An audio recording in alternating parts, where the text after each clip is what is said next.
Kopi Session 2. Kita tunggu aja tanggal mainnya.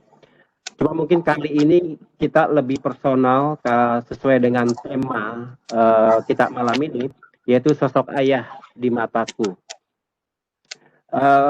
Bapak Ibu, Suster Rosa ini dilahirkan di Deli, Sumatera Utara 32 tahun yang lalu dari pasangan Hendrikus Halomoan Sagala dan Marwita Tamba. Dan beliau merupakan anak pertama dari 4 bersaudara. Pernah mengenyam pendidikan diploma 3 kebidanan dan sekarang mendapatkan tugas pelayanan di Klinik Pratama Pancasila Temanggung. Bapak Ibu, di akhir sesi ini nanti kita juga ada lucky draw, ada 5 hadiah nanti berupa tas dan gelang Suster PI. Jadi silakan kita menyimak baik-baik sesi sharing iman ini biar nggak ketinggalan informasi. Biar nanti kalau ada pertanyaan bisa dapat lucky draw-nya. Ya lumayan Bapak Ibu, ada 5 itu. Ya. Oke, demikian informasi atau kata dari saya. Selanjutnya saya akan persilakan Suster Rosa untuk menyampaikan sharing-sharing imannya dengan tema sosok ayah di mataku. Ya, kita sambut Suster Rosa. Baik, terima kasih Pak Heri. Bapak-bapak, para suami, ayah, pria, KPK, dan ada Suster Yulia masih kelihatan. Semuanya yang ada di sini, selamat malam semuanya. Malam. Wajahnya ditampilkan, Suster, sorry. Suster, ya? Wajahnya ditampilkan. Ya, wajahnya, Suster. Videonya, ya, jadi biar kami bisa melihat. Di tempat saya? Sudah? Videonya dipencet, Suster. Videonya belum kelihatan, Suster. Videonya dipencet. Iya. Ya. Sudah? Sebentar. Masih belum, Suster. Pencet lagi. Nampak, Suster. Videonya dipencet, Suster. Karena sinyal ya, Pak. Sinyal jadi video tidak gambar. Di tempat saya kelihatan. Oh, oke.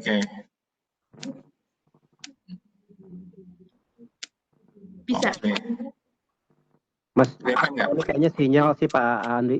Oh, sinyal di tempat saya juga tanda seru. Ya silakan saja Suster, ya, okay. sambil menunggu sinyalnya mungkin nanti baik sambil kita mendengarkan sharing Suster. Ya, sinyalnya lagi jalan-jalan ya. Siap, Suster. Iya, Bapak-bapak, saudara-saudara yang terkasih, sekali lagi selamat malam untuk kita semuanya. Malam. Baiklah, pada malam hari ini seperti biasa saya ingin menyapa dengan mengatakan mana semangatnya Bapak-bapak, para pria, ayah, semuanya yang di dalam acara ini menjawab dengan mengepalkan tangan dan mengatakan nyoh, gitu ya. Asik. Nyoh, itu. Ini gitu dalam bahasa Indonesia. Oh. Bapak-bapak, saudara-saudara, para suami, ayah, pria, KPK, dan siapa saja yang ada di sini pada malam hari ini. Mana semangatnya? Nyoh. Mana semangatnya? Nyoh. Mana semangatnya sekali-kali? Nyoh. Ya, ini sangat terlihat semangat yang luar biasa ya dari bapak-bapak semuanya. Dan itu menyemangati saya lebih lagi gitu. Amin. Baiklah, bapak-bapak, para suami, ayah, pria KPK yang terkasih, KPK Santa Helena. Pada malam hari ini, sebelum saya melanjutkan dengan sharing, saya ingin mengajak kita semua terlebih dahulu untuk duduk tenang, lalu kemudian perlahan menarik nafas. Narik nafas, tahan, hembuskan. Ya, dan dengan kesadaran sekarang kita menyentuh pada bagian dada, lalu kemudian sambil menarik nafas, menyadari seluruh keberadaan kita, menghembuskannya, mengatur nafas, menghembuskannya, dan ketika menarik nafas, katakan di dalam hati, terima kasih Tuhan, Engkau sungguh mencintaiku. Ketika menarik nafas, katakan, terima kasih Tuhan, Engkau sungguh mencintaiku, lalu kemudian perlahan hembuskan nafas.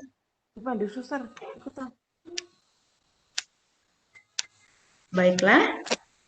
Ya, terima kasih sudah mengikuti sedikit relaksasi singkat untuk semakin menyadarkan kita bahwa betapa Tuhan sungguh mencintai kita. Inilah yang juga saya alami dalam relasi dan perjumpaan saya dengan ayah saya. Ya, saya mengalami betapa dari diri ayah saya, sungguh saya melihat betapa ia beriman dan mensyukuri hidupnya.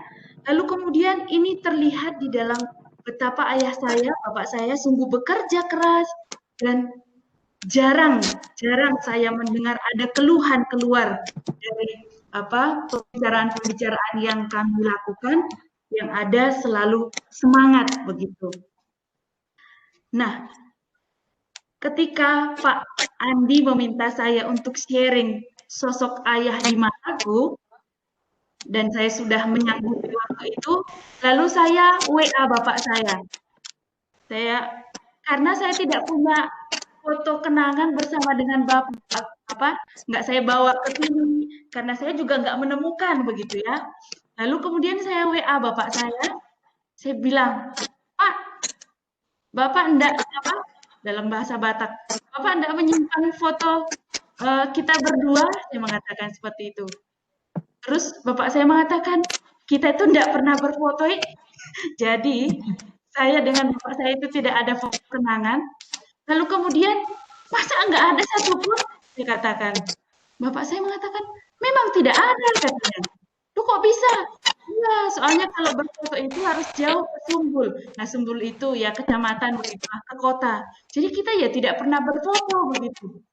Dalam hati saya mengatakan, wah ngeri sekali ya, tidak ada foto kenangan di masa kecil. Tetapi kemudian saya katakan kepada bapak saya, Bapak, walaupun tidak ada foto kenangan di masa kecil, tetapi pengalaman bersama dengan Bapak selalu terkenang di dalam hati saya dan itu tidak akan hilang begitu. Itu yang saya rasakan dan sungguh menguatkan saya di dalam perjalanan panggilan saya. Dan percakapan seperti itu semakin kesini semakin sering saya alami dengan bapak saya. Saya semakin banyak mengagumi bapak saya, orang yang bekerja keras, ya, bekerja keras dan sungguh mencintai keluarga. Cinta yang sangat besar diberikan kepada kami. Dan pengalaman waktu itu saya lulus SD, kami itu di daerah pegunungan di Sumatera sana, di Kabupaten Dairi Sidikalang.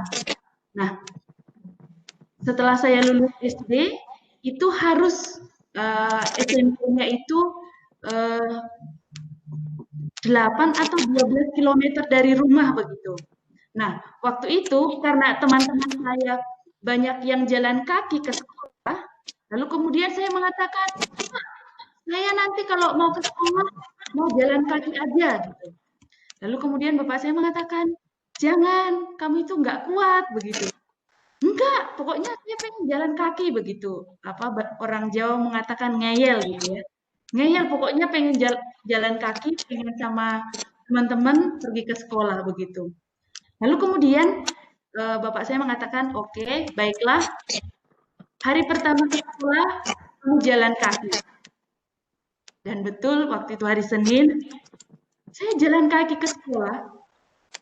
Dan tiba-tiba di belakang saya melihat bapak saya mengikuti saya berjalan begitu bersama dengan teman-teman saya. Lalu saya bilang, loh kok bapak ikut di belakang? Iya, siapa tahu kamu nggak kuat, ada yang nemenin katanya begitu. Itu yang kemudian bagi saya betapa luar biasanya cinta seorang ayah pada saya. Dan betul di dalam perjalanan itu memang sampai di sekolah saya hampir tidak kuat. Lalu kemudian saya katakan, Pak, saya tidak mau lagi jalan kaki ke sekolah, saya mau naik mobil umum yang khusus untuk antar jemput anak sekolah.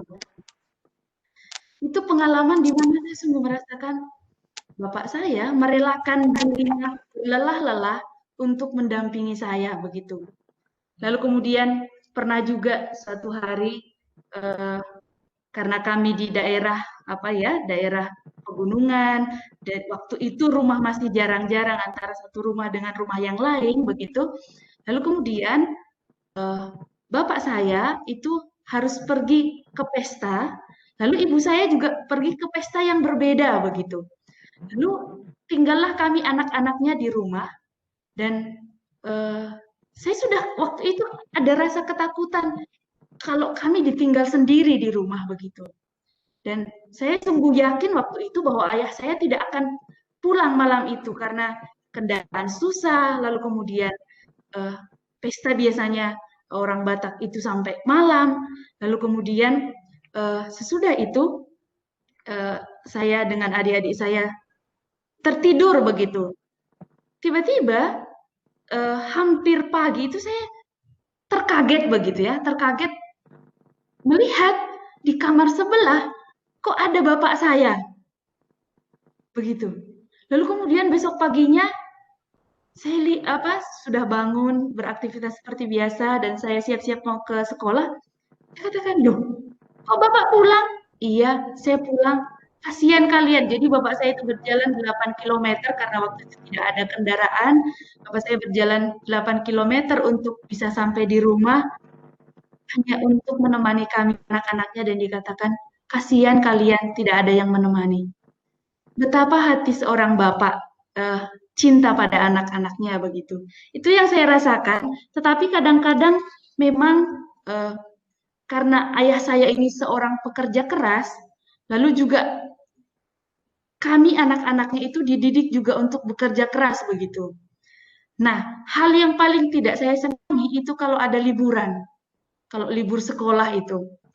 Lalu kalau orang lain atau teman-teman saya libur, biasanya ya pergi ke kota, ya istirahat-istirahat, jalan-jalan dan sebagainya begitu. Kami kalau libur malah dibawa ke kebun sama bapak saya, lalu kami akan bermalam di kebun dan kerja begitu selama masa liburan. Jadi kalau waktu itu musim libur, saya sudah mau libur nih, pasti diajak ke kebun begitu. Hiburannya ya di hutan-hutan itu begitu, bersama dengan adik, dan ya ada keluarga yang lain juga dekat kebun kami itu. Tetapi waktu itu saya menganggap bahwa itu adalah sebuah penderitaan di dalam hidup saya begitu. Tetapi ketika saya renungkan sekarang, pelajaran-pelajaran hidup menjalani perjuangan yang diajarkan oleh bapak saya, justru itu yang membentuk saya semakin kuat dari hari ke hari begitu. Juga tidak gampang mengeluh, pekerjaan-pekerjaan, tugas-tugas yang diberikan kepada saya, sungguh belajar saya lakukan dengan penuh tanggung jawab. Saya merasa itu adalah didikan dari ayah saya.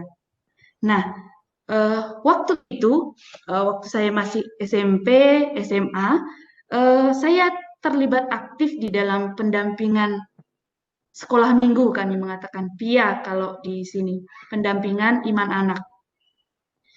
Lalu di SMA, saya melihat bapak saya ini berubah gitu. Berubah, mengatakan, udah kamu tidak usah ikut lagi pelayanan-pelayanan di gereja begitu.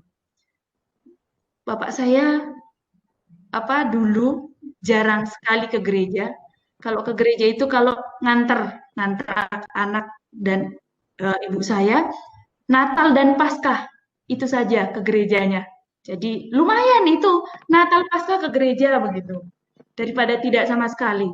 Itu yang saya betapa. Lalu kemudian waktu saya mulai SMA itu masih aktif, lalu di OMK ya aktif. Tiba-tiba bapak saya mengatakan, udah mulai sekarang kamu nggak usah aktif lagi kegiatan di gereja. Lalu saya kata, lu kok bisa? Saya mengatakan seperti itu. Iya, nanti nilai-nilaimu turun, alasannya nilai-nilaimu turun. Terus saya mengatakan, enggak, nggak akan turun. Saya akan belajar dengan sebaik-baiknya, saya akan mempersiapkan pelajaran saya dengan sebaik-baiknya. Bapak saya mengatakan, tidak, kamu tidak boleh ikut lagi aktif terlibat begitu. Kok ya delalahnya, kebetulannya, ya entah kebetulan atau bagaimana, waktu itu nilai saya ya turun waktu itu. Aduh, ini sesuatu yang membenarkan ayah saya bahwa ketika saya katakan enggak, saya akan berjuang, kok bisa nilai saya juga turun padahal ya saya sudah berjuang begitu. Nah, itu semakin menguatkan ayah saya, bapak saya mengatakan, iya kan saya sudah bilang kamu tidak usah ikut terlibat lagi. Ini kan nilai kamu turun semua begitu. Lalu kemudian saya kadang-kadang marah tapi juga nggak berani melawan pada bapak saya.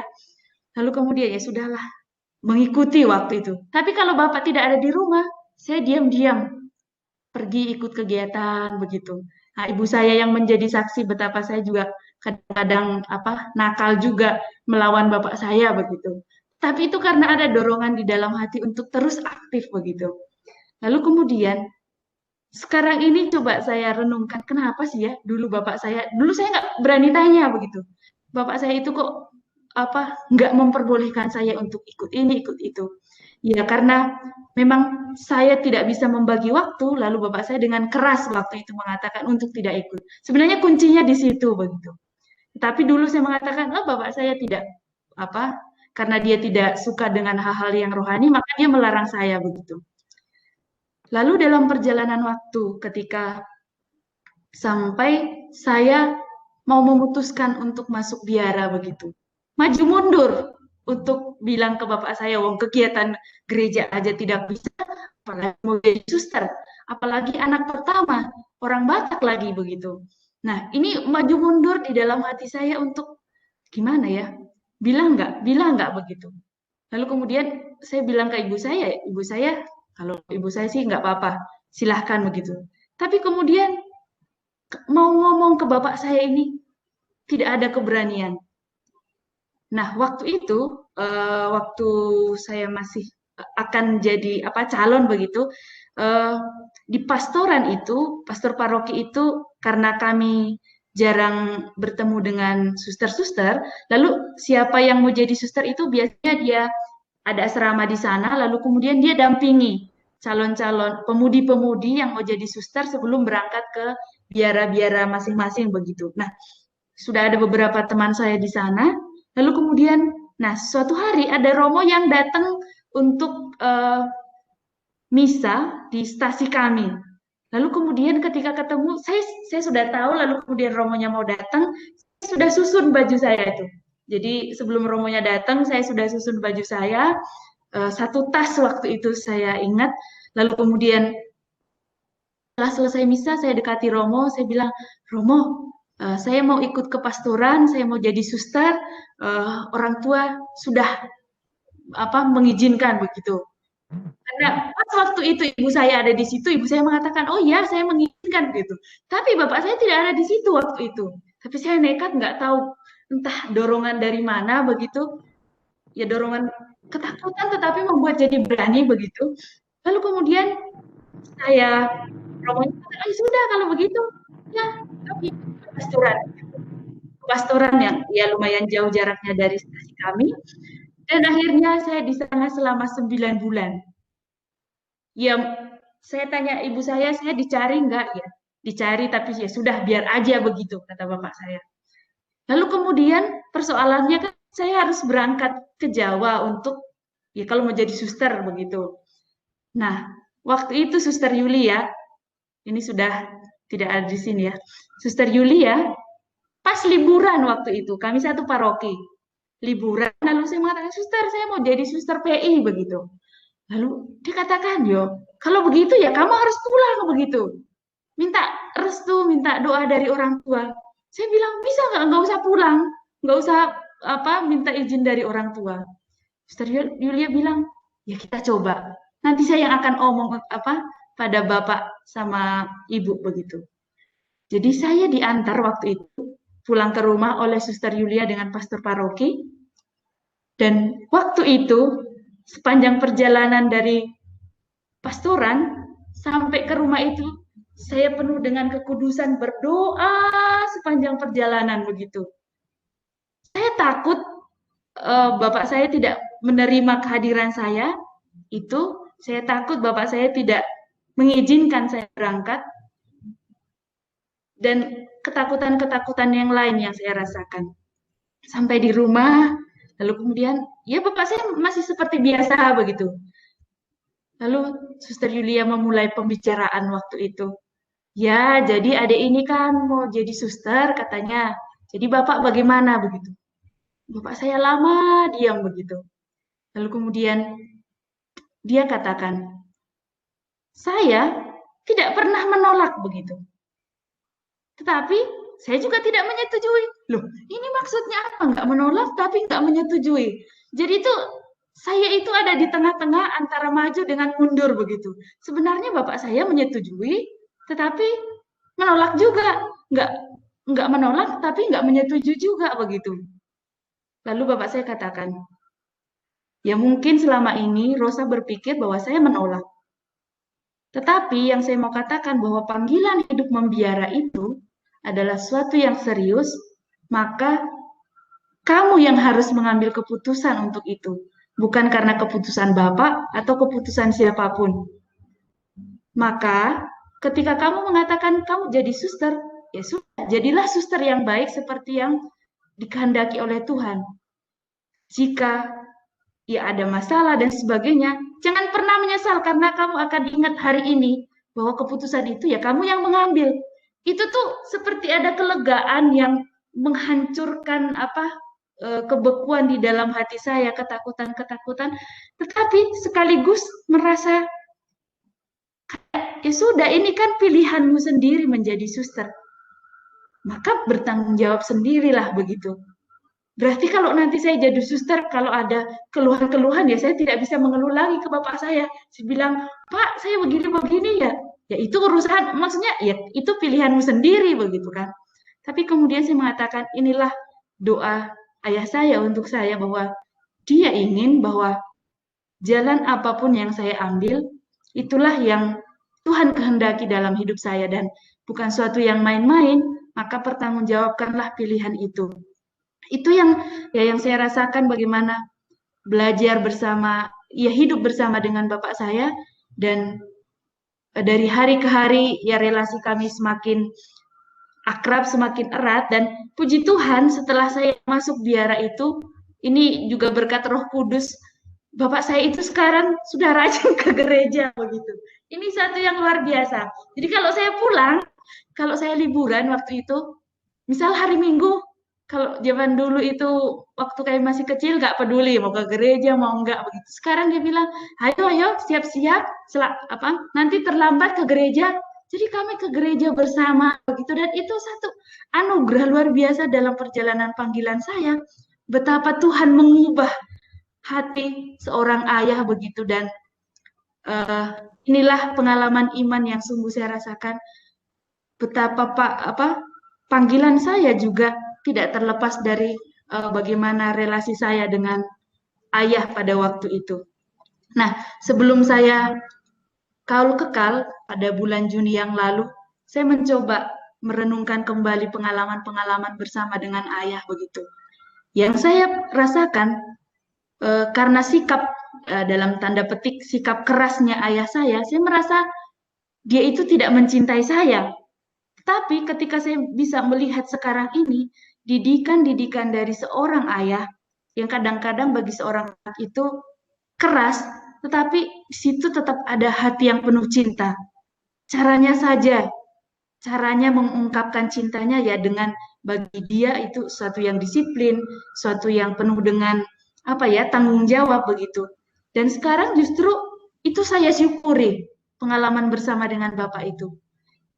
Dan saya sungguh kagum dengan kami dari keluarga sederhana begitu.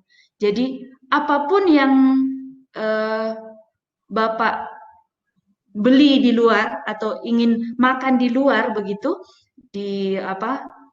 ketika dia bekerja, nanti dia akan mengoleh-olehi pada anaknya begitu.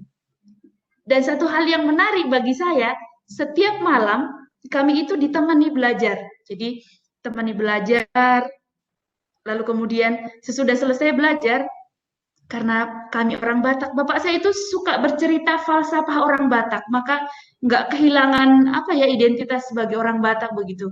Setiap malam itu mendengarkan cerita-cerita Batak, ini loh dulu nenek moyang kita bagaimana begitu. Itu yang saya syukuri, bagaimana ia hidup bersama dengan bapak saya dan sungguh diajari banyak hal dalam perjalanan saya saat ini. Nah, seperti tadi yang saya katakan, sebelum kaul kekal, saya telepon lagi ke bapak saya. Saya tanyakan, Pak, ini saya mau kaul kekal. Artinya secara definitif menyerahkan diri dalam kongregasi. Bapak bagaimana? Setuju apa enggak? Anak pertamanya, lalu kemudian yang diharap-harapkan, itu jadi suster. Dan bukan hanya anak bapak lagi, bapak ibu lagi, tapi menjadi anak bagi semua orang. Tidak hanya perhatian pada keluarga sendiri, tapi perhatian pada semua orang. Dan bapak saya mengatakan, pergilah, jalanilah panggilanmu begitu. Dan saya teringat satu lagu orang tua untuk anaknya. Judul lagunya adalah Buru Panggoaran. Itu adalah bagaimana doa seorang ayah kepada putri pertamanya untuk menjalankan atau mengambil langkah apapun yang ingin diambil jika itu adalah untuk kebahagiaan anaknya. Dan orang tua, terutama bapak, akan mendukung apapun yang terbaik bagi anaknya begitu. Nah, saya akan menyanyikan lagu itu yang juga berkesan bagi saya. Hodo Buruku, Buru Panggoaran begitu. Dalam bahasa Batak tidak diiringi musik karena saya takut kalau diiringi musik nanti nyanyinya menjadi kacau begitu ya. Ini Buru Panggoaran putri pertama. Lagunya seperti ini. Hodo buruku tapuk niate-ateki hodo buruku tapuk nipu suki burju maho namar sikolai asada poto nasinita nirohami molo matua sogotau hodo madari honau molo matinggang awinang hodo na manogunoguam ai hodo boruku boru panggoaraki sai sahat madana dirohami ai hodo boruku boru panggoaraki sai sahat nada dirohami. Begitu seorang ayah kepada putri pertamanya, dia menginginkan yang terbaik untuk anaknya. Begitu sharing saya. Terima kasih untuk kita semuanya. Terima kasih. Ya, terima kasih, Suster. Ya, Bapak Ibu silakan kalau ada yang mau bertanya, silakan tulis di chat. Nah ini sudah kelihatan nih sudah ada satu orang penanya ini, Bapak Sunarko. Ya, Bapak Sunarko ada satu pertanyaan. Mungkin bisa langsung saja ya Pak Sunarko daripada nanti saya yang bacakan.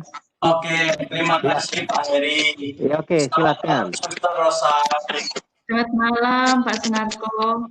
Iya, saya lihat, saya mendengar suster ini kehidupannya begitu merasa yakin akan melayani Tuhan di hari kehidupannya. Ini yang luar biasa bagi saya. Saya juga sebenarnya kepingin punya anak seperti suster. Makanya saya bicara sama Pak Andi, kadang-kadang sering keluh kesah. Karena anak saya itu, ya maaf kata, saya udah banyak cerita sama Pak Andi. Kalau punya anak, kalau kita ingin melayani Tuhan, itu seperti kita itu orang tua itu seperti plong. Ya, artinya udahlah, kamu akan terselamatkan. Kedua, kamu nggak akan nakal kan? Nah, sekarang kita kan tahu sendiri. Nah, ini yang saya melihat perjuangan suster yang luar biasa dari kecil sampai menjadi panggilan. Ini apa yang memberikan motivasi suster kok merasa yakin kehidupannya akan menjadi ya seorang pelayan Tuhan gitu loh. Terima kasih, itu aja suster. Terima kasih Pak Sunarko. Ini langsung dijawab nih, Pak Heri. Ya, silakan langsung jawab, Suster. Iya, baik. Pertama, ya dulu mungkin waktu saya kecil saya tidak tahu bahwa menjadi suster itu adalah satu-satunya sesuatu yang membuat saya bahagia, dan di dalam pelayanan ini yang terbaik begitu.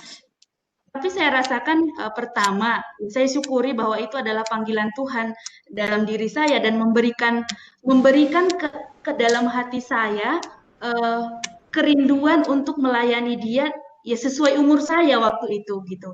Jadi waktu saya masih SMP ya mendampingi adik-adik bina iman anak itu begitu. Dan saya rasakan panggilan Tuhan itu nggak ujuk-ujuk datang kamu Maria Rosa jadi suster melayani, enggak gitu. Tetapi melalui kerinduan-kerinduan yang mungkin sangat manusiawi bagi saya begitu.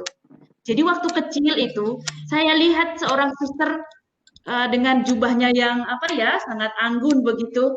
Lalu saya katakan, besok kalau udah besar saya mau jadi kayak itu suster itu yang kelihatannya sangat anggun, sangat cantik, manusiawi sekali begitu.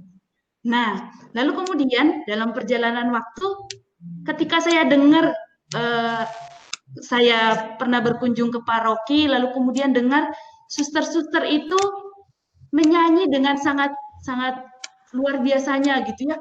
Wah, ini kayak di surga. Besok kalau saya akan mau nyanyi seperti itu. Tapi ya ternyata di biara nggak semua suster juga ternyata bersuara malaikat begitu. Tapi tidak apa-apa begitu. Kerinduan manusiawi itu pun bisa dipakai Tuhan untuk mengangkat kerinduan saya untuk semakin dekat dengan Dia begitu. Dan mungkin tidak tampak dari dukungan orang tua begitu. Mungkin kalau orang tua mendukung, ya setiap orang jalan hidupnya berbeda begitu.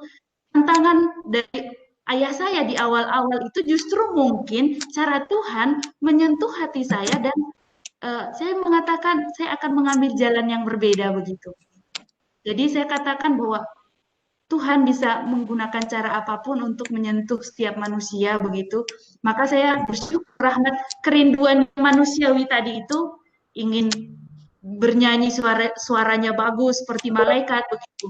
Saya katakan juga kalau saya jadi suster nanti saya akan misa setiap hari karena di sana waktu itu misanya itu sekali dalam 4 bulan coba Pak. Nah, saya bilang kalau saya jadi suster berarti misanya nanti setiap hari. Wah, saya akan menerima komuni tiap hari.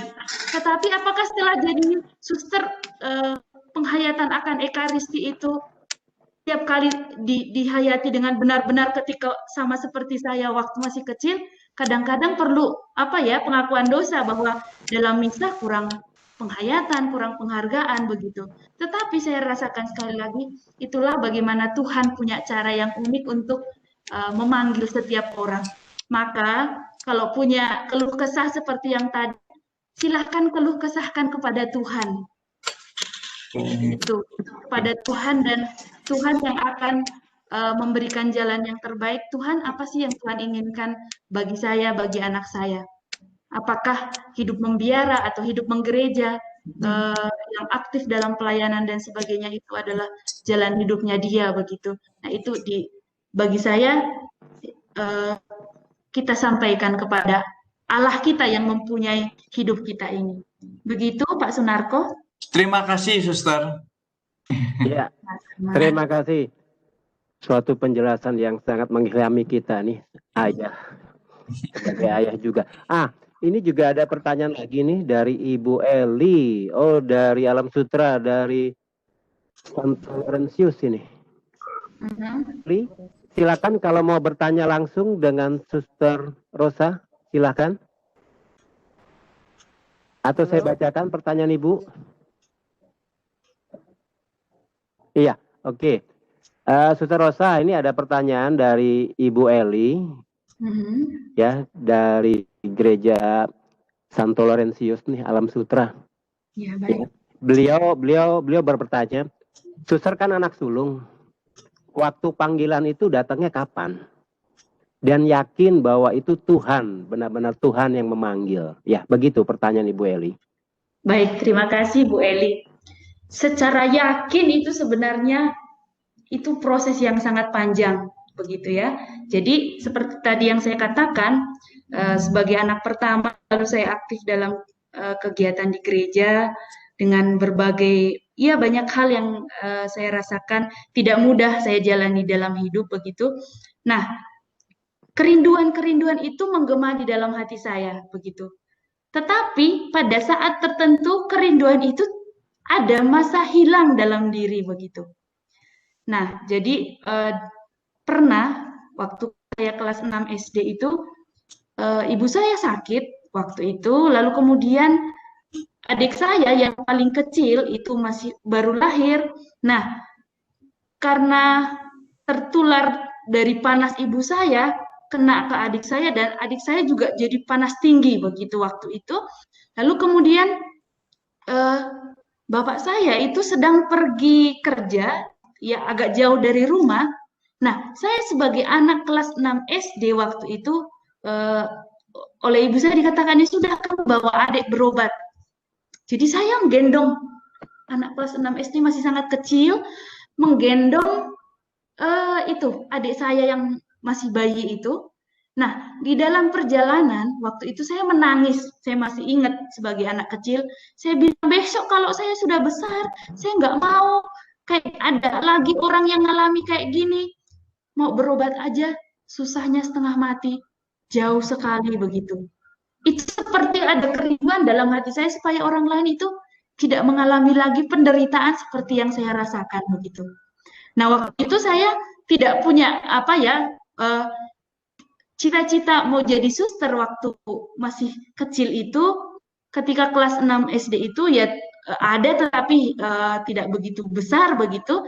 Lalu kemudian saya juga tidak pernah tahu nantinya saya bagaimana begitu, tapi itu kerinduan saya.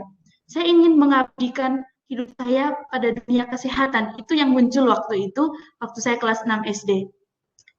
Dan rupa-rupanya apa yang menjadi doa dan kerinduan itu menjadi panggilan seseorang gitu. Dan dalam perjalanan waktu saya SMA itu awal-awal itu hilang panggilannya. Mau jadi suster itu udah nggak ada lagi begitu niat mau jadi suster. Sampai ya kalau memang jalannya Tuhan itu, saya berbelok kemanapun ya dia akan mengembalikan lagi kepada jalannya dia sendiri gitu. Lalu kemudian saya punya teman. Lalu dia katakan begini, Rosa, kita jadi suster yuk. Jadi sebenarnya kemudian panggilan saya itu kembali karena diajak oleh teman saya. Jadi suster kok saling mengajak gitu ya.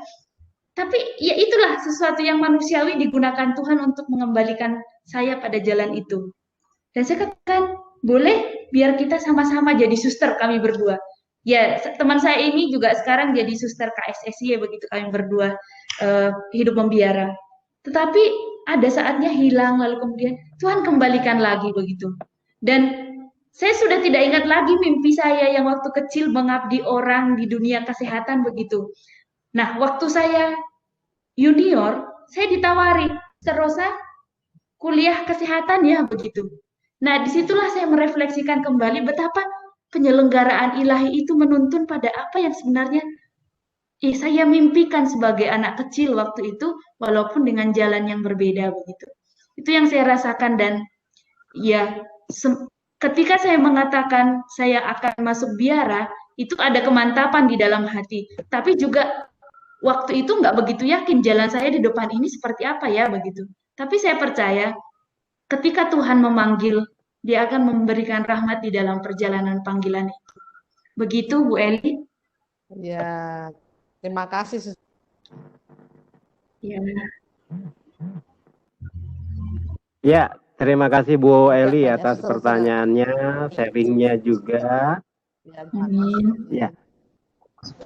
Ya, ini juga ada pertanyaan lagi nih, Suster, dari Pak Hengki. Ya, Pak Hengki mau bertanya langsung ke Suster atau akan saya bacakan? Boleh Pak Heri. Oke, ya. Suster, tadi Malam, saya Pak Hengki. jawab ke Pak Sunarko bahwa sebagai orang tua kita doakan aja kepada Tuhan untuk panggil anak ya Suster ya. Saya sendiri sih dari awal pengen juga sih anak saya jadi suster gitu. Selain kita berdoa, Suster ada saran nggak ya apa yang saya harus lakukan sebagai seorang ayah Suster? Terima kasih.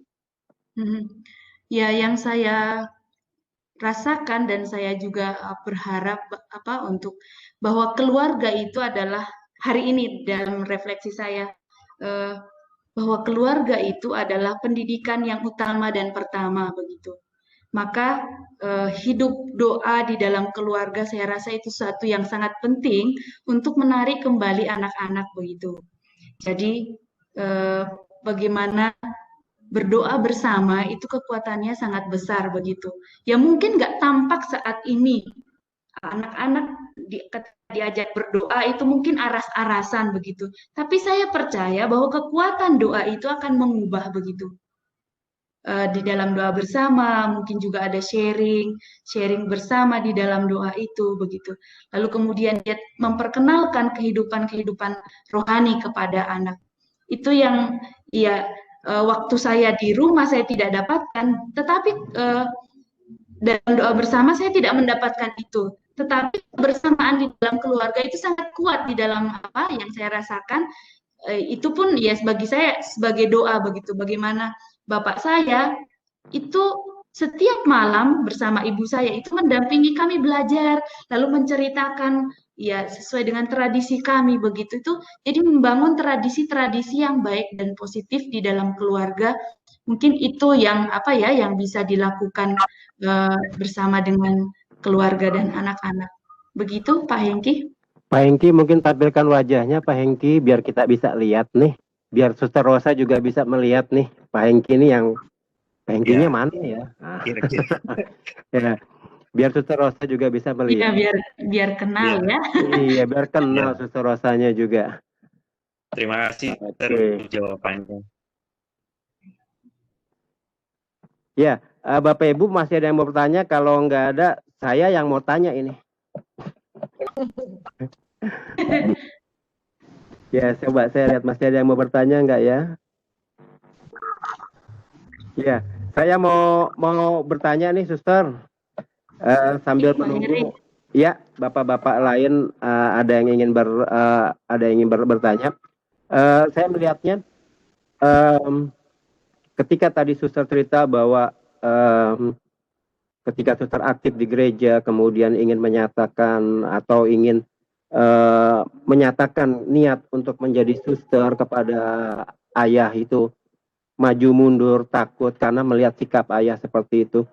Apakah kalau sikap ayah yang awalnya kelihatannya tidak mendukung itu pengaruh daripada budaya juga, Suster? Artinya begini, yang saya tahu itu ya, kalau di Batak itu kan anak laki-laki yang lebih dominan ya dibandingkan dengan yang anak perempuan. Jadi apakah mungkin ayah Suster merasa bahwa ini anak perempuan ini ya udah biarin aja, mungkin kalau anak laki-laki lain kali tahan-tahan gitu.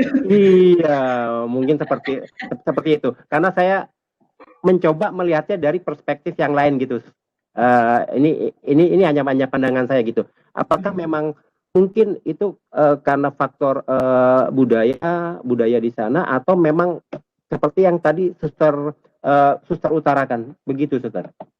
Iya, terima kasih.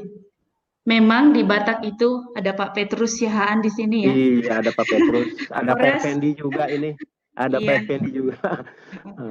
Sama Batak. Memang dikatakan bahwa putra pertama Batak itu ya dalam tanda petik seseorang yang sangat berharga begitu ya. Iya. Tetapi saya juga merasakan bahwa sebagai putri pertama itu juga berat bagi ini, terlepas dari soal budaya begitu. Saya anak pertama dan waktu itu saya berpikir begini, tampaknya ayah saya mengharapkan saya sebagai anak pertama, ya saya yang juga bertanggung jawab di dalam untuk adik-adik saya, lalu nanti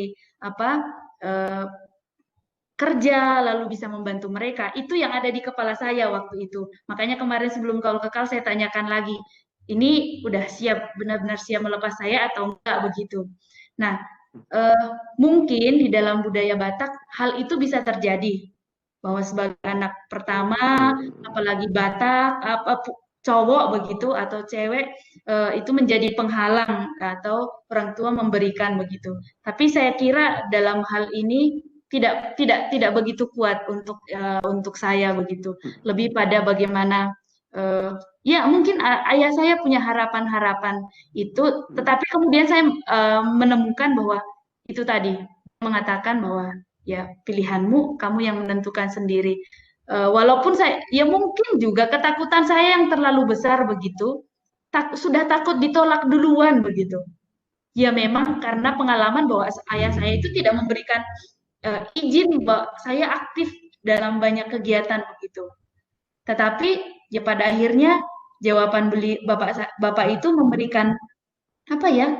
Ya iya, ini jalan yang perlu saya ambil dan saya bertanggung jawab untuk itu begitu. Begitu Pak Heri. Oh iya, terima kasih Suster. Ini juga ada nih Pak Adit nih. Pak Adit mau bertanya. Pak Adit ya. Oh iya, Pak Petrus dulu ya, silakan Pak Petrus. Malam Suster. Selamat malam, Horas.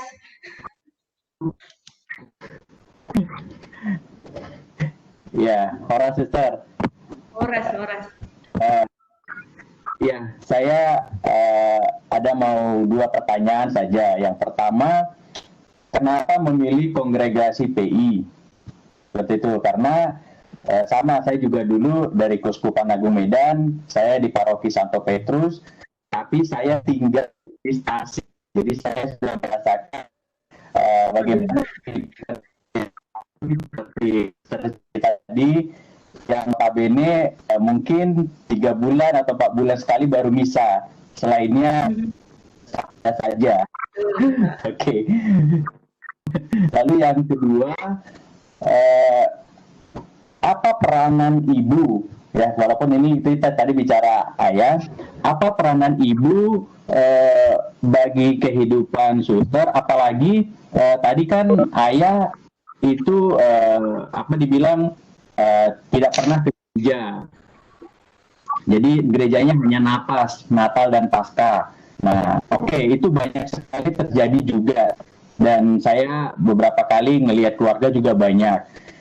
Tetapi saya mau tahu nih, kiat-kiatnya dari ibunya Suster untuk meyakinkan si ayah bahwa ini loh anaknya udah mau benar gini, mau melayani Tuhan gitu loh. Nah, tadi kan Ibu cerita tangan ibunya itu seperti apa untuk mempengaruhi ayah sehingga dia pun artinya dalam tanda kutip dia nyerah gitu loh. Oke lah, saya pasrah anak saya ini. Memang di dalam adat Batak jujur itu bukan hanya laki-laki ya, tapi yang namanya anak pertama baik cowok ataupun cewek itu yang membawa nama. Jadi nanti ayahnya itu dinamain, bapaknya si A, bapaknya si B gitu kan, ibunya si A, ibu si B. Nah, saya mau tahu gitu, Suster. Jadi kembali lagi, bagaimana si ibunya Suster Rosa bisa meyakinkan ayahnya bahwa ini loh anaknya sudah benar mau melayani Tuhan. Jadi supaya kita juga sebagai orang tua di sini bisa seia sekata juga gitu loh, bahwa kita punya tujuan. Oke lah, anak kita seandainya punya tujuan untuk melayani Tuhan, ya sudah, nggak apa-apa, kita serahkan saja pada kehendak Tuhan. Itu saja, Suster. Terima kasih. Baik, terima kasih Pak Petrus ya. Iya, Suster. Pak Petrus. Iya, dari sekian banyak kongregasi kok bisa milih PI gitu ya, pertama tadi. Dan juga PI itu kan tidak ada di Medan, di Sumatera Utara. Kok bisa-bisanya kok pilihannya sampai ke yang jauh di luar Jawa begitu. Nah, bagi saya ya itulah penyelenggaraan ilahi begitu ya. Ya, jadi memang waktu itu kembali, sesuatu yang manusiawi itu bisa dipakai Tuhan untuk menangkap saya begitu. Saya itu dulunya ya, sekarang juga sih, dulu suka jalan-jalan. Nah, saya pikir kalau saya ambil yang kongregasi yang di Medan itu kan nanti jalan-jalannya ya sekitar Sumatera begitu kan. Nah, saya itu pikirannya cari yang kongregasi yang di luar Jawa supaya jalan-jalannya lebih jauh gitu. Itu manusiawinya, tetapi sederhana begitu. Tapi di balik itu saya merasakan bahwa Tuhan menghadirkan pribadi yang akhirnya menuntun saya pada jalan penyelenggaraan ilahi. Salah satunya melalui Suster Yulia itu.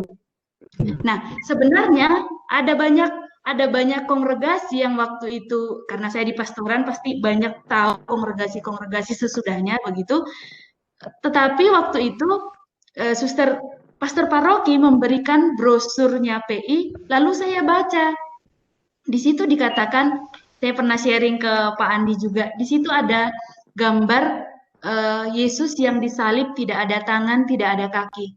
Lalu dia katakan, saya tidak punya tangan selain tanganmu, saya tidak punya kaki selain kakimu untuk menjangkau jiwa-jiwa sampai pada jalanku. Dan saya waktu itu saya bilang, kata-kata ini sangat menarik ini. Itulah cinta pertama saya ditumbuhkan pada PI hanya karena brosur begitu. Nah, lalu kemudian waktu itu Suster Yulia libur. Lalu saya melihat sosok seorang Suster PI waktu itu. Oh, Suster PI itu begini. Di dalam pemikiran saya, seorang suster itu ya harus pakai jubah setiap hari begitu. Nah, ketika pertama kali ketemu Suster Yulia ini, dia itu pakai pakaian preman ya, kayak mengatakan pakaian preman ya, pakai baju biasa. Pakaian preman datang menemui saya bilang, kok ada ya suster kayak gini gitu. Tapi menyenangkan. Lalu saya bilang, suster mau kemana kok tidak pakai jubah? Saya mau ke Aceh. Nah, daerah Aceh itu kan daerah Muslim. Saya bilang fleksibel ya. Disitulah saya melihat bahwa bagaimana saya diarahkan dalam panggilan ini, Tuhan mengirimkan orang-orang dan jalan pada saya untuk sampai pada PI begitu. Bagaimana kerinduan-kerinduan hati saya ditangkap oleh Tuhan dan akhirnya mengirimkan orang. Dan saya mengatakan ya, inilah penyelenggaraan ilahi dalam hidup saya. Begitu Pak Petrus untuk yang pertama itu. Lalu kemudian ya bagaimana terus-menerus memurnikan panggilan begitu.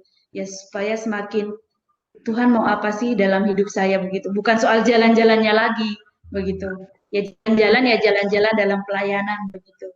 Nah, untuk yang kedua, peran ibu. Memang saya tidak banyak cerita karena ini tadi sosok ayah di mataku begitu kan. Tetapi saya merasa sosok ibu ini juga luar biasa membantu di dalam menyelamatkan dalam tanda petik panggilan saya. Nah, ketika saya berangkat dalam saya katakan kabur itu tadi, ya ibu saya itu maksudnya memberikan izin. Mungkin kalau ibu saya nggak memberikan izin kan saya juga berat untuk pergi waktu itu.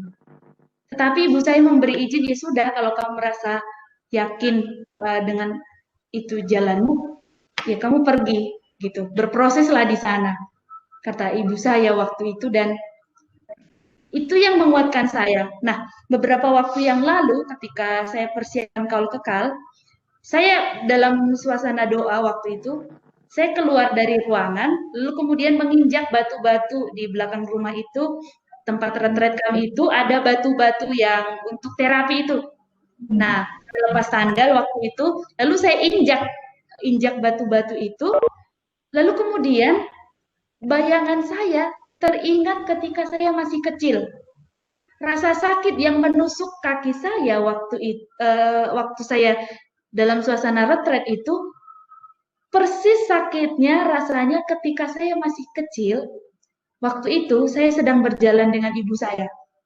Lalu kemudian di dalam perjalanan itu ibu saya sudah di depan, saya di belakang. Sandal jepit saya itu putus. Sandal jepit saya putus. Lalu ibu saya ini jalan aja terus gitu. Saya sebagai anak kecil itu ya nggak mau merepotkan ibu saya. Saya sambil nangis bercucuran air mata karena aspal itu kan sakit sekali. Saya berjalan, tapi ibu saya kok nggak lihat saya ya waktu saya dalam hati, tapi saya juga nggak manggil gitu. Mungkin ibu saya merasa kok anak saya ini kok nggak datang-datang. Lalu dia melihatlah ke belakang. Dia katakan, kenapa Ros? Terus saya angkat sandal saya putus. Apa yang dilakukan ibu saya? Dia mengambil sandal itu, menggantikan dengan sandalnya, dan yang merasakan sakit dari titik kami berganti sandal itu sampai ke rumah itu adalah ibu saya. Maka saya rasakan itulah pengorbanan seorang ibu yang sungguh dia merelakan sakit demi anaknya begitu. Dan itu saya lihat betapa ibu saya mendukung, kadang-kadang nggak kelihatan dengan ungkapannya begitu. Ya, saya mendukung kamu sampai akhirnya dengan suara begitu, tapi dengan perbuatan-perbuatan yang dilakukan itu saya bisa merasakan dan menangkap ibu saya sungguh mencintai saya dan iya sudah lakukan gitu. Itu yang saya rasakan, bagaimana dukungan ibu saya yang sangat luar biasa, yang saya katakan menyelamatkan panggilan saya, dan akhirnya itu juga yang memberanikan saya akhirnya untuk berani karena saya melihat ada dukungan dari ibu saya. Begitu, Pak Petrus. Ya, terima kasih Suster. Ini masih ada pertanyaan lagi. Kayaknya kita batasi 2 pertanyaan aja kali ya. Tadi Pak Adit dulu deh nih. Pak Aditya tuh sudah pengen bertanya ini.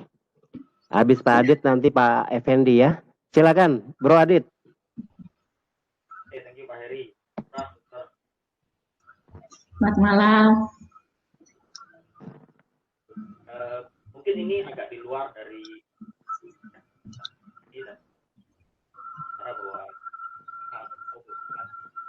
Pak Adit, suaranya kurang jelas, Pak Adit.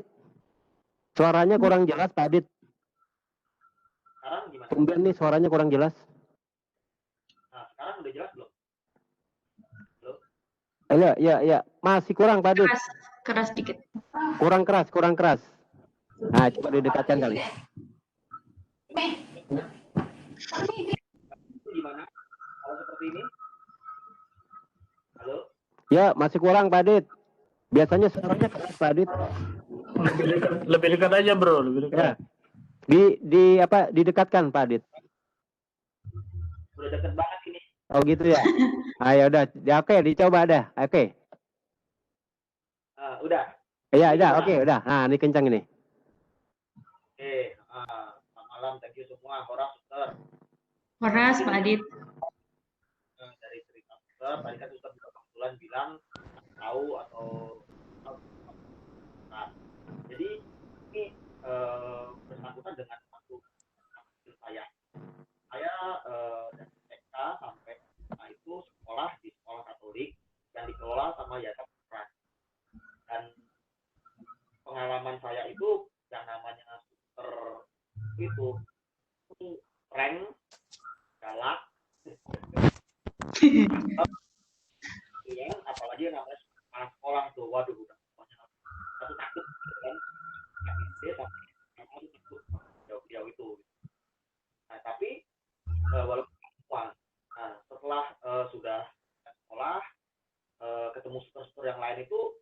beda sekali gitu loh, ya kan? Mhm. Mereka ini, mereka aja atau ya pokoknya nggak yang dulu gitu kan.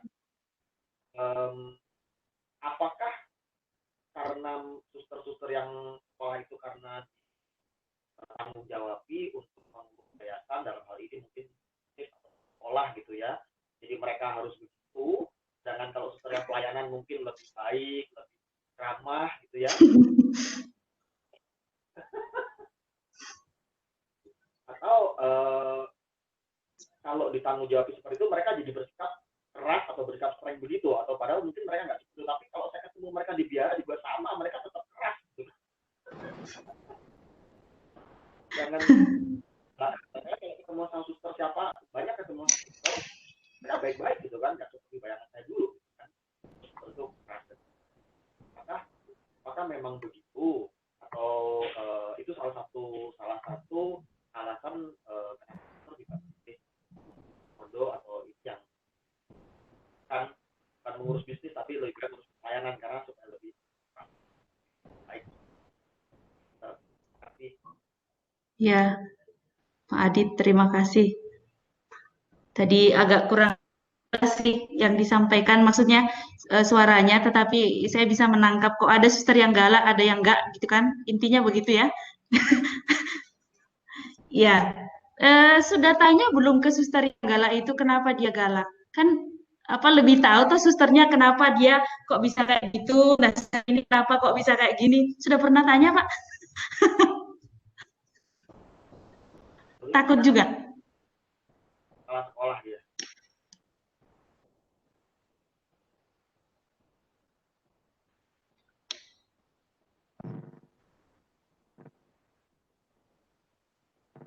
Wah, tidak terdengar Pak Adit.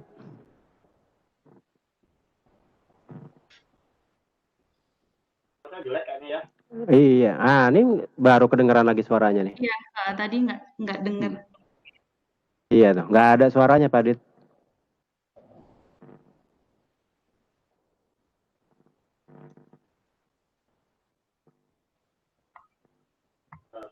Sorry ya. Iya. Saya jelek kali ini.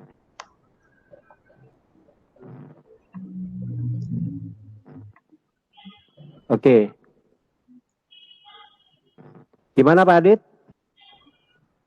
Dia lagi mute.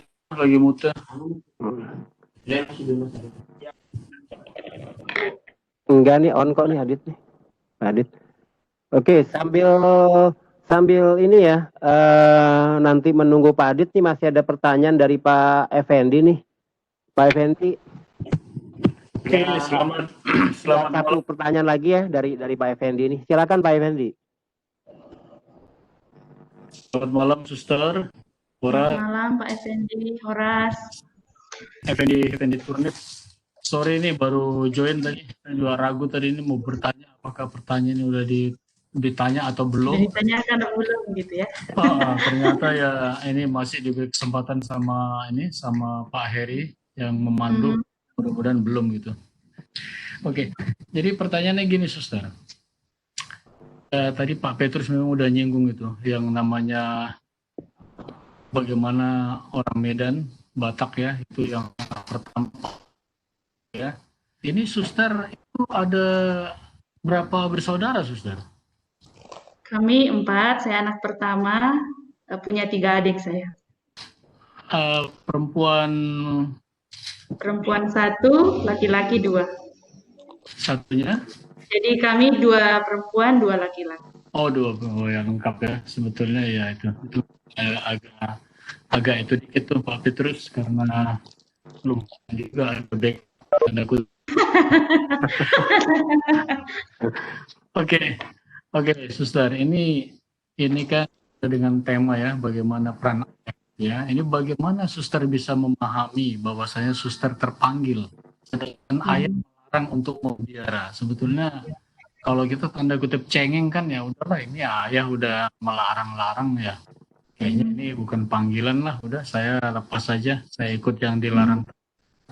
Tapi Suster ini tanda kutip ya, ini terus sepertinya fight ya untuk bisa menangkap itu ada panggilan karena sekarang terbukti bisa jadi Suster ya. Itu pertanyaannya ini mungkin perlu buat yang lain nanti juga, itu bagaimana bisa memahami bahwasanya suster itu terpanggil ya di tengah-tengah ada larangan dari seorang ayah. Yang kedua, saudara, itu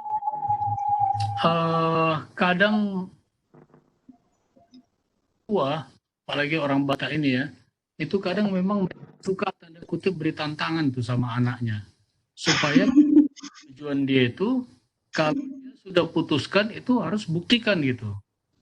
Ya, betul. Sudah putuskan, buktikan dong. Kamu udah putuskan jadi biarawati, buktikan bisa berhasil di sana. Oke lah, itu mungkin ayah sendiri yang tahu. Adakah itu sedikit diskenarionya atau tidak? Tapi itu mungkin bisa terucap pada waktu itu sudah terjadi.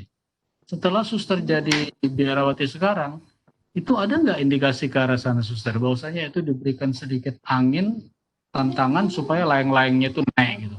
Terima kasih. Ya, terima kasih Pak Effendi. Horas tulang. Ya, saya baru tambah. Oh, baru tambah Mama ya? Oh iya. Ya, Mama, baru tambah. Jadi saya ketemu tulang di sini ya. Iya. Oke, suster.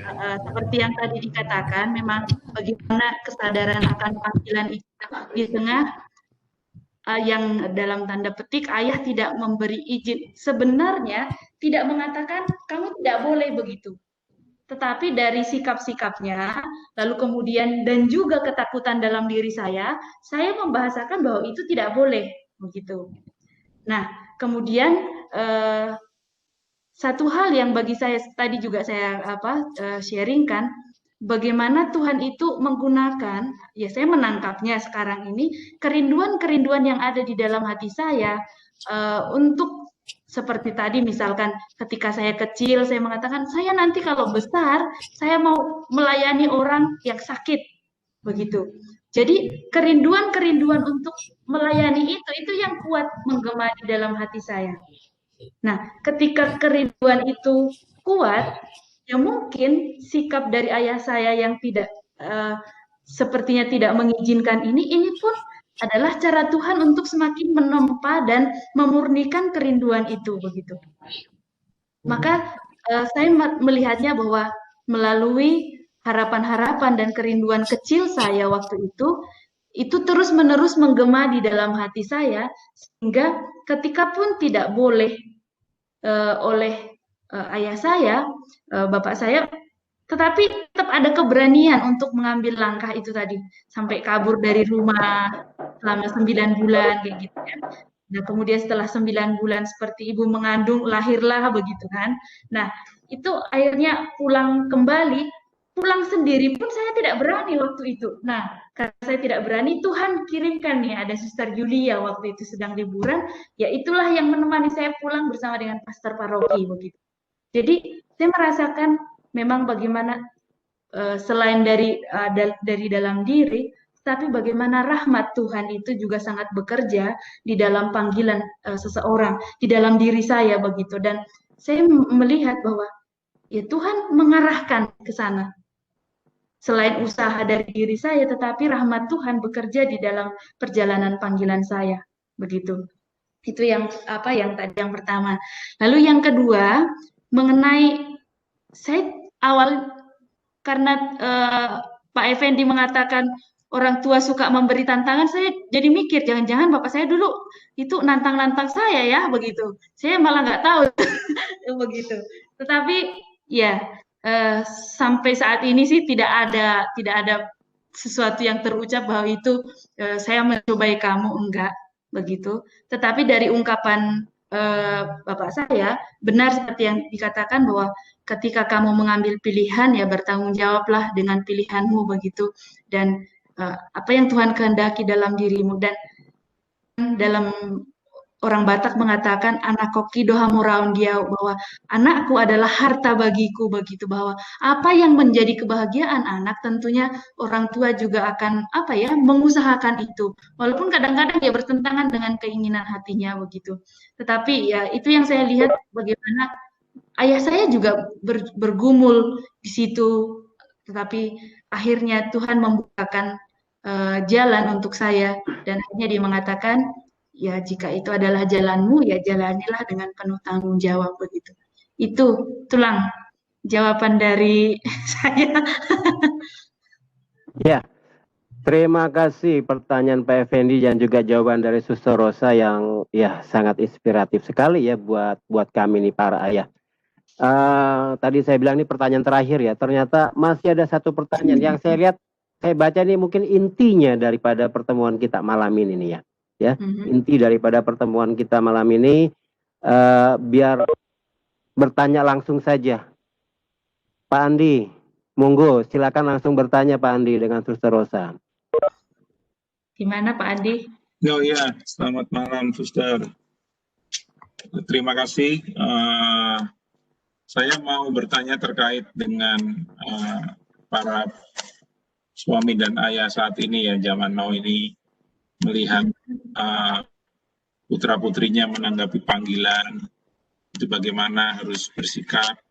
Ya, karena tadi kan Suster juga menceritakan pengalaman Suster dengan ayah.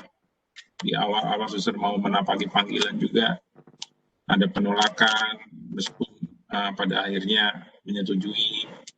Nah, bagaimana Suster melihat para pria suami ayah di zaman sekarang ini? Kan Suster juga tim promosi panggilan juga, seperti itu kan. Jadi mungkin Suster juga melihat fenomena para suami dan ayah gitu di saat ini, apa yang terjadi begitu. Mungkin Suster juga bisa memberikan arahan atau pesan terkait dengan panggilan ini, Suster. Itu aja, Suster. Terima kasih Pak Andi untuk pertanyaannya. Tiba-tiba yang muncul di kepala saya adalah seperti ini. Ada satu keluarga yang mengatakan, Suster, kami berdoa supaya ada banyak panggilan di dalam gereja menjadi biarawan, biarawati. Tetapi Suster, kami berdoa supaya jangan anak kami begitu. Nah, mungkin itu adalah guyonan, tetapi juga seringkali di dalam keluarga saat ini, saya juga melihat bahwa ya jangan deh ke situ. Begitu. Dan juga ada ketakutan ketika anaknya menjadi suster atau menjadi romo itu hilang dari keluarga begitu. Ada ketakutan-ketakutan seperti itu begitu. Tetapi bahwa ya saya percaya bahwa ketika Tuhan memanggil seseorang, bahwa bagaimanapun situasinya ketika dia mau menanggapi akan terbuka jalannya begitu. Maka dalam situasi saat ini bagaimana hal-hal yang rohani itu satu yang sangat mahal di dalam hidup keluarga. Begitu seperti tadi yang saya katakan, pendidikan iman itu adalah yang pertama dan utama di dalam keluarga begitu. Sederhananya begitu. Kadang-kadang untuk pendidikan, misalkan ada seminar pendidikan dengan orang yang sangat terkenal, bayar sekian juta. Kadang-kadang ya sudah berangkat begitu memberangkatkan anaknya atau memberikan izin untuk mengikuti itu untuk pendidikan. Tetapi kemudian ada retret nih untuk panggilan gratis begitu ya, tidak usah bayar. Apakah semangat tadi untuk mengejar seperti nilai-nilai pendidikan, nilai-nilai kesehatan itu juga berkobar di dalam hati orang tua saat ini begitu? Kadang-kadang juga nggak mudah begitu. Ya, kamu tak biayai, kamu ikut itu retret panggilan supaya semakin tahu panggilanmu. Ada nggak ya orang tua yang seperti itu begitu? Tetapi saya percaya itu ada begitu harapan-harapan dari orang tua, dari ayah, pria untuk anak-anaknya supaya anak saya itu juga saya melihat ada banyak begitu. Maka bagaimana ketekunan di dalam membangun hal-hal yang positif tadi itu yang saya katakan dalam hidup doa bersama, lalu kemudian kegiatan-kegiatan rohani itu terus-menerus dihidupi di dalam keluarga, akhirnya itulah nantinya yang menjadi wadah atau sarana mengembangkan iman anak dan ya syukur pada Allah itu menjadi jalan untuk jalan panggilan untuk anak tersebut begitu. Tetapi setidaknya kalaupun dia tidak terpanggil menjadi suster atau romo atau hidup membiara, tetapi landasan iman itu sudah diberikan di dalam keluarga begitu sehingga dia menjadi orang Katolik yang ya benar-benar menjalankan imannya di dalam hidup menggereja, di dalam hidup bermasyarakat begitu. Maka landasannya itu memang di dalam keluarga. Begitu Pak Andi. Baik. Terima kasih, Suster. Ya, terima kasih Suster atas sharingnya nih, semakin menguatkan kami nih, para ayah. Kita para ayah kan juga punya putra-putri juga nih. Jadi semakin menguatkan kami juga nih, sehingga kami juga nanti bisa mempunyai landasan yang kuat juga seandainya nanti putra-putri kami itu memilih jalan pelayanan seperti Suster. Oke, sesi untuk sharing saya rasa sudah cukup ya Bapak Ibu, kita sudah lewat 4 menit nih. Kita masih ada satu sesi lucky draw nih. Jadi siap-siap aja. Pak Andi itu sudah menyiapkan 5 hadiah tuh bagi pemenangnya. Jadi nanti silakan jawab di chatting aja ya. Nanti jawab di chat, jawaban yang pertama itu pemenangnya. Jadi 3 pertanyaan pertama itu hadiahnya tas ya. 3 pertanyaan pertama nih tas, habis itu nanti 2 lagi gelang dari Suster PI.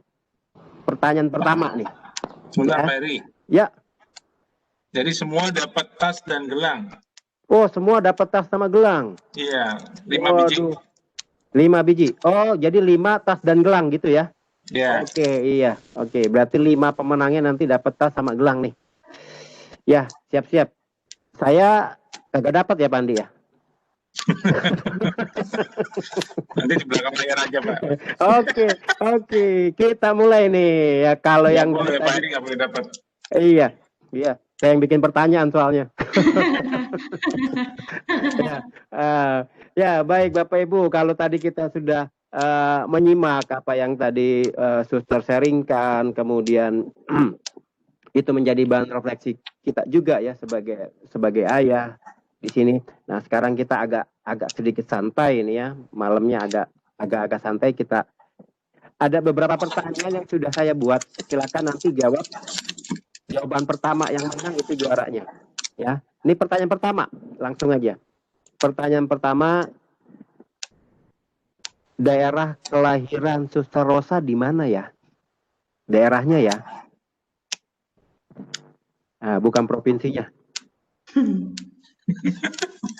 Paguruan. Oh, salah, Pak Effendi. Ditulis kan, Pak? Ditulis. Ya, Medan. Oh, enggak. Medan kan provinsinya. Ini daerahnya. Daerahnya mana? Saya Tuh. Daerahnya Sagala. Ayo. Suster nggak boleh menjawab. Gimana? Stres. Teman nggak boleh jawab harusnya. Suster Teresia nih nggak boleh jawab.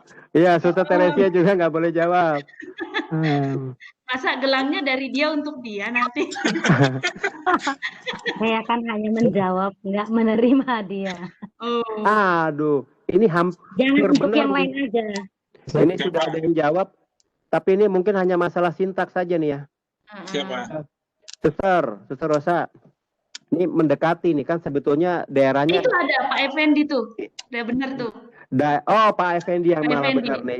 Iya, Pak Effendi benar, diary. Itu daripada Ibu Eli itu diary, yang benar diary. Ya, Pak Effendi. Ya, pertanyaan pertama dimenangkan oleh Pak Effendi ini. Pak Effendi, selamat Pak Effendi. Oke, selamat Pak Effendi. Ulang ya. Pertanyaan kedua. Pertanyaan kedua nih mungkin agak susah ini, ya. Agak susah. Kalau kita nggak menyimak, ini susah nih. Karena tema kita kan tentang ayah nih, ya. Jadi sosok ayah di mataku ya, sosok ayah di matanya Suster Rosa nih. Jadi pertanyaan yang kedua saya nih adalah, siapa yang tahu nama ayahnya Suster Rosa?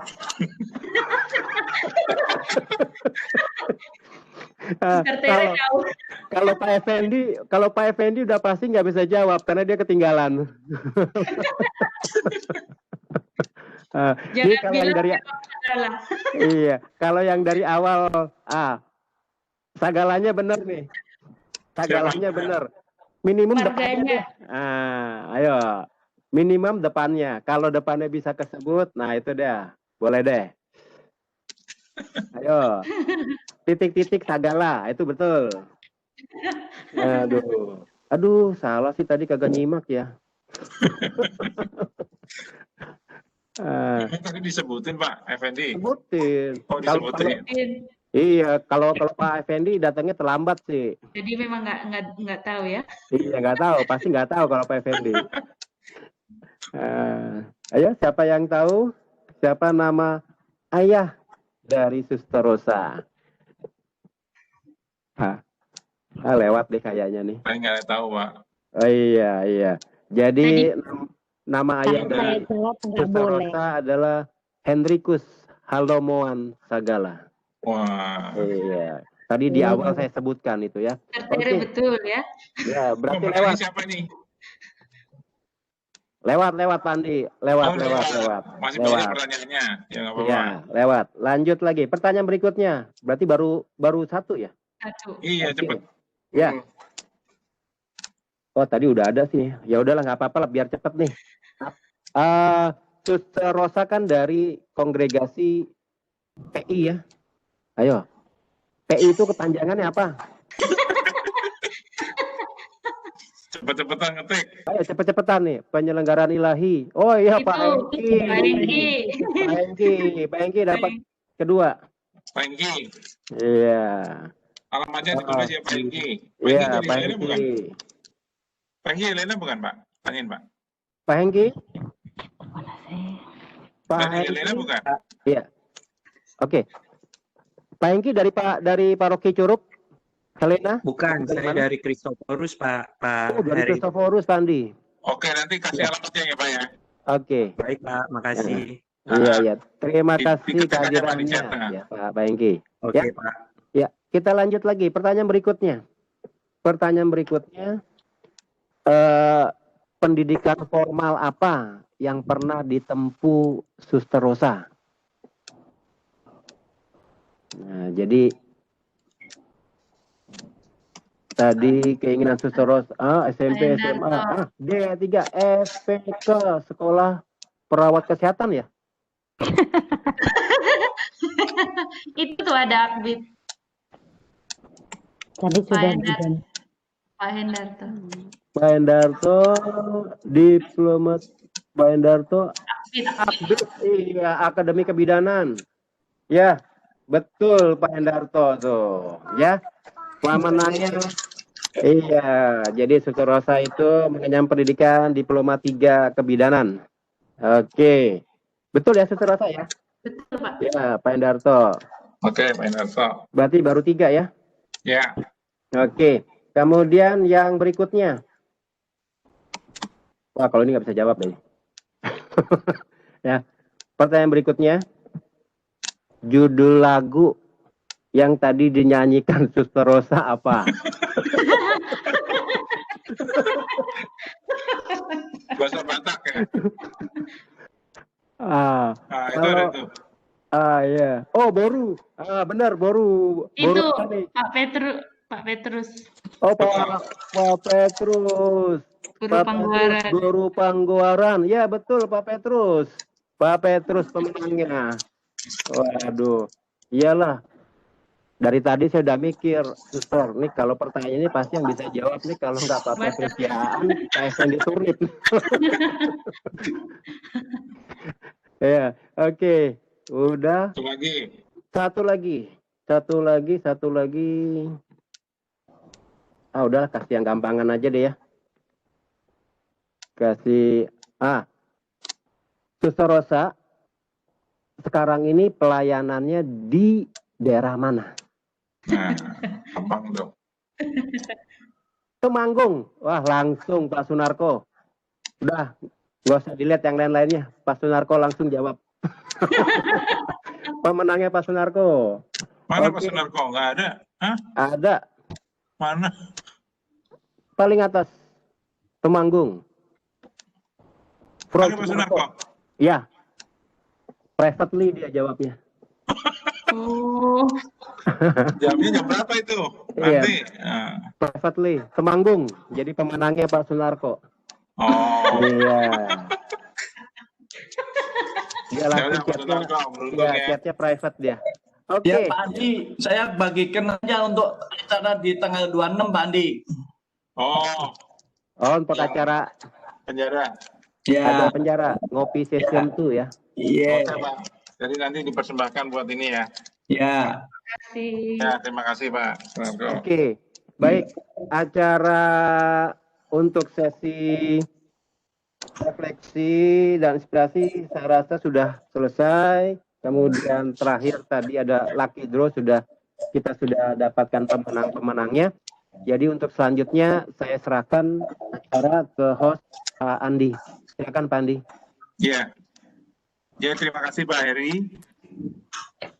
Luar biasa acara malam hari ini. Ya, berakhir dengan sukacita karena ada bagi-bagi lucky draw. Dan pemenangnya, 5 pemenang tadi yang di luar Paroki Curug ada Pak Hengki ya. Nanti tolong hubungi saya Pak, saya sudah di chat itu 0811 196804. Kalau Bapak belum masuk grup ya. Hengki belum masuk grup ya? Udah Pak. Oh sudah masuk grup KPK? Oh belum Pak, baru join hari ini Pak. Oh iya, oke. Nanti kalau Bapak sudah masuk grup lebih mudah Pak. Saya pikir tadi Bapak belum, jadi. Nanti saya masukin Pak. Tadi baru ya masukin aja. Terima kasih Pak Hengki ya dari Kristoforus. Baik. Saya mengucapkan terima kasih juga untuk Suster Maria Rosa ya yang sudah menyediakan waktunya malam hari ini untuk bersama kita para pria-pria. Dan ternyata nggak sendirian ya, Suster. Tadi saya pikir Suster sendirian wanita bersama para pria di sini. Ternyata ada yang lain juga. Ya. Ada temannya, Francisca. Ya, ada ibu-ibu. Terima kasih Ibu Francisca, Ibu Erta, ada Ibu Eli, dan ada Suster lagi, Teresiani. Terima kasih Suster Teresiani yang join juga dari Semarang. Sama-sama Pak Andi. Oh iya, Suster. Akhirnya dapat juga ini tasnya. Oke. Kita akan jumpa lagi minggu depan. Nah, minggu depan ini topiknya menarik. Ini adalah temanya ayah dan kekerasan rumah tangga.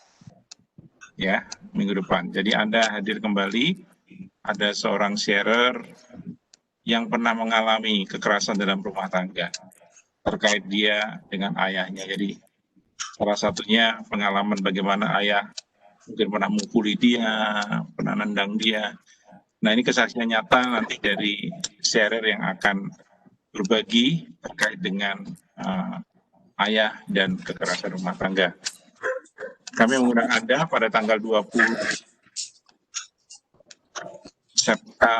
September, ya, seperti biasa pukul 8 malam. Kemudian juga tadi Pak Heri sudah sampaikan juga, ya, pada tanggal 26 September, nanti kita akan ada pelayanan penjara kembali di bulan September. Jadi setiap bulan kita ada pelayanan penjara. Nah, Anda semua diundang yang mau terlibat, ikut serta nanti terlibat dalam pelayanan ini. Program dari Hai Papa, Helena menyapa kaum Papa, dan di bulan ini kita akan bekerja sama dengan Suster PI. Jadi acara ngopi Suster PI itu akan hadir di penjara. Kami lagi berkoordinasi, ada rencana Bapak Uskup Semarang akan hadir. Mudah-mudahan dalam minggu depan akan keluar keputusannya, dan Anda boleh ikut serta bersama Bapak Uskup untuk pelayanan di penjara di Lapas Pemuda Tangerang dan Lapas Wanita Tangerang. Ya, semua pakai online ya, jadi kita nggak datang ke penjara. Seperti ini acaranya, dan nanti kita akan menyapa kaum terpenjara yang ada di kedua tersebut. Itu pada tanggal 26 hari Sabtu pukul 10 sampai setengah 12. Ya, Anda diundang hadir juga. Baik, itu saja. Jadi kita akan tutup acara kita pada malam hari ini.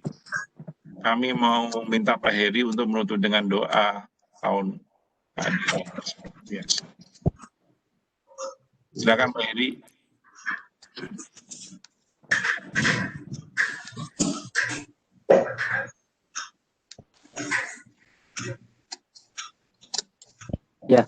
Mari, Suster, Pak Ibu, kita tutup pertemuan kita malam ini dengan doa keadilan sosial.